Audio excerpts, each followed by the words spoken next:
9 screw.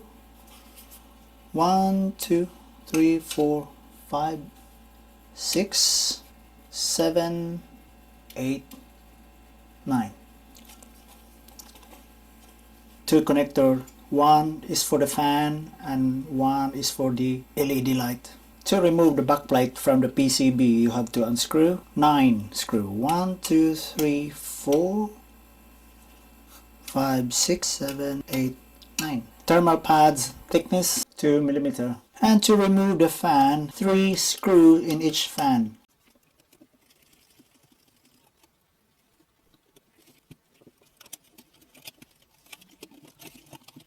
And it has 4 screws attached from the shroud. 1, 2, 3, 4.